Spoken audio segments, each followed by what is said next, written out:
Hey guys, this is Chris Dixon, Senior Editor with Power and Motor Yacht Magazine, coming to you from beautiful Porto Piccolo, a little harbor near Trieste, Italy, where we have spent the day with the folks from Prestige driving their brand new hull number 1 power catamaran. It's a 65-foot, 29 feet wide model called the M8, and it is really spectacular. So I'm going to take you for a little tour of it, and hope you'll enjoy it.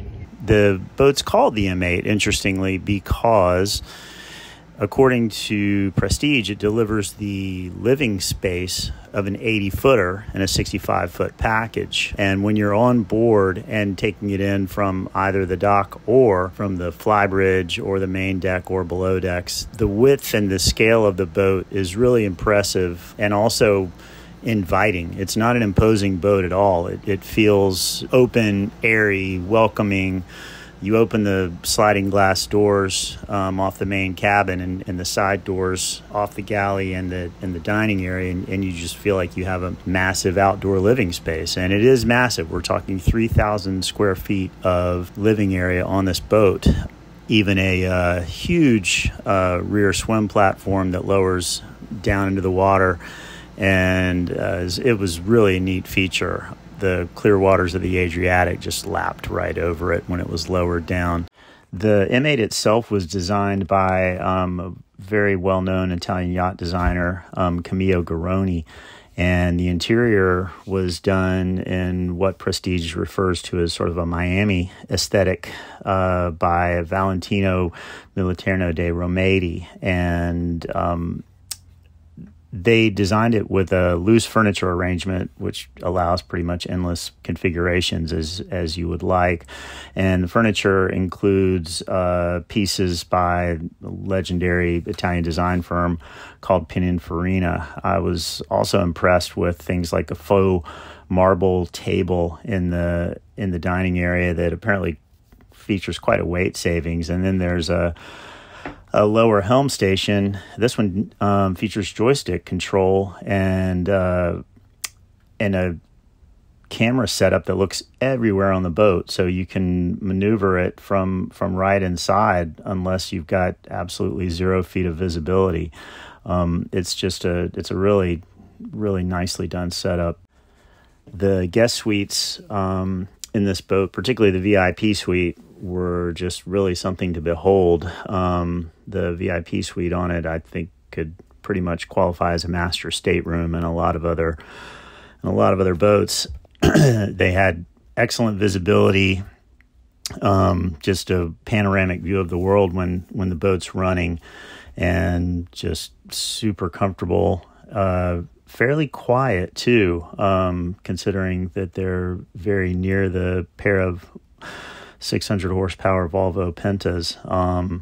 Lots of space, good configurations in the closets and in the ensuite heads as well. It's and little touches that I noted as well included USB ports for power, which are now pretty much de rigueur for anyone who's looking seriously at a yacht like this, and then individual climate controllers all over the boat.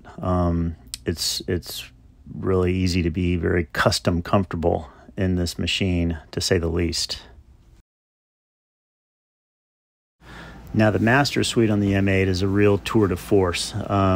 It takes up the entire forward space below decks and is full beam setup, with the port side being devoted to a massive, beautifully appointed bathroom, and it's also got, off of the mirrors in the bathroom, you can, between gazing at yourself, you can gaze out at the open ocean. It's a really spectacular arrangement, and I was just really fairly blown away by it, especially cruising along on the glassy Adriatic. It was a delightful place to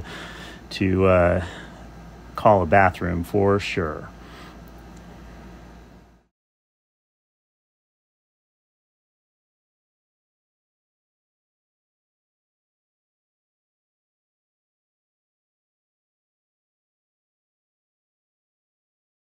Now the suite itself is also just got a huge amount of space, including a full king-size bed, and I really appreciated the attention to detail, the over-the-shoulder lighting, the USB power ports everywhere, the small salon seating area fully to starboard that was also served by these panoramic windows that just give you an IMAX view of the ocean as it passes by.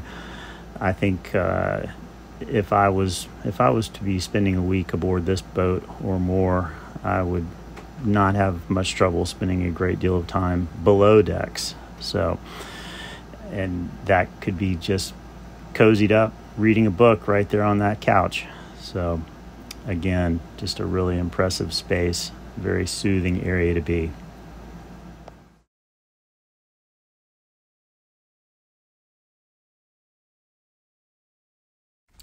The Flybridge on the M8 provides another, I think, 538 square feet of living space. It's a terrific spot for both navigating and entertaining and dining. It looks out onto the massive foredeck, and this boat had a huge retractable sunroof. It's also available with a solar panel setup for the roof that powers a big bank of lithium batteries to run the house electronics. The Flybridge helm was just, again, fully featured. The helm on this boat actually featured a steering wheel as well, and the most impressive surround camera setup.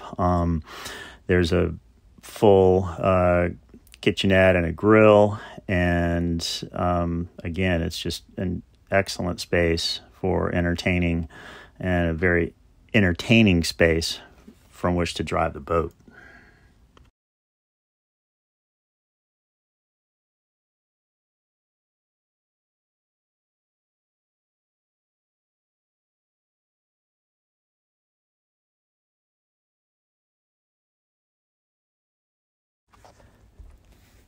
Now, one of the most impressive spaces I found on the M8, and also in terms of just its impressive level of detail and attention to things like safety. The boat has walk-around rails and grab points essentially everywhere. You can pretty much make your way across the whole boat with something to hold on to. And then it had this amazing forward recessed seating area, and I really came to appreciate that when we were out on the water. Just literally kneeling out over the front, holding onto the railing and looking out over the blue Adriatic Sea was pretty damn spectacular, to be perfectly honest. In terms of fuel efficiency and speed, the M8 at 8 knots burned only 5.3 gallons per hour, which gives it, with its 900 plus gallon fuel tank, a range of around 1,400 nautical miles, which is obviously quite impressive. At 20.8 knots, the burn rose to 63 gallons per hour, which is obviously a lot more, but it's still very impressive for a boat that nearly weighs 100,000 pounds. It was quite an efficient machine, particularly compared to a monohull. Prestige estimates that the M8 would be roughly twice as efficient as a monohull of similar weight, and that seemed to be borne out in our testing. As you'd probably expect from the Prestige brand, the engine rooms in this boat are exquisitely laid out with easy access to the Volvo Penta 600 horsepower engines, and everything was just really easy to get to and easy to access. The boat was also a whole lot of fun to drive, very flat in handling, and it returned excellent fuel economy. I hope you guys enjoyed this walkthrough, and stay tuned for more on the Prestige M8 in the pages of Power and Motor Yacht magazine, and we'll see you guys on the water.